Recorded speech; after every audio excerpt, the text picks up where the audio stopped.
Nous parlons du mariage et le mariage apax, c'est-à-dire le mariage indissoluble, le mariage qui ne connaîtra jamais de séparation. Mais ce genre de mariage, ça se prépare. Ça se prépare d'abord spirituellement et puis ensuite ça se prépare psychologiquement. Ça se prépare par les convictions personnelles. Chacun est convaincu de ce qu'il est censé faire.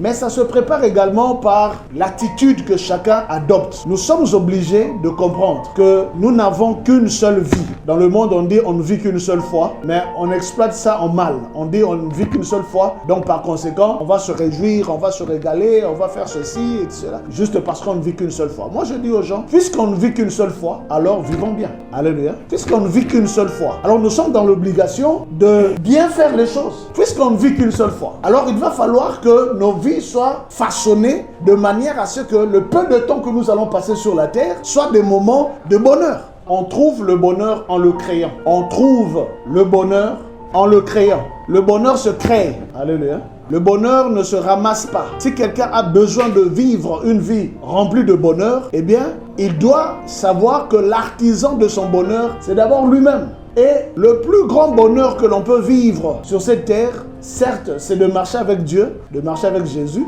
c'est le plus grand de bonheur. Mais puis après, c'est de réussir son mariage. Réussir le mariage, c'est la source d'un bonheur inestimable. Parce que celui qui n'aura pas réussi son mariage découvrira la tristesse la plus profonde. C'est pourquoi nous sommes dans l'obligation de nous préparer spirituellement, mais psychologiquement également. Par conséquent, chacun a l'obligation de se rendre utile. Vous savez, il y a des gens qui se marient à la recherche du bonheur. Ils se marient pour chercher le bonheur auprès de l'homme ou auprès de la femme. Je veux me marier pour qu'il me donne la joie. Je veux me marier pour qu'il me donne la paix.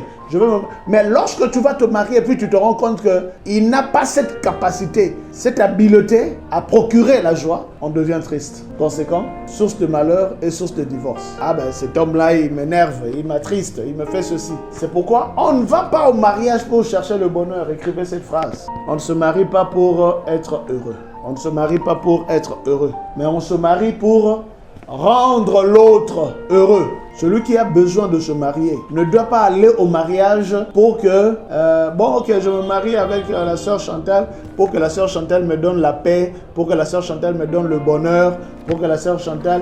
On va se rendre compte que la sœur Chantal n'a pas cette qualité. Et là, c'est des bagarres. Je vais me marier parce que Johnny va me procurer la paix, la joie, le bonheur. La meilleure manière de vivre le bonheur dans une maison conjugale, c'est de le créer soi-même.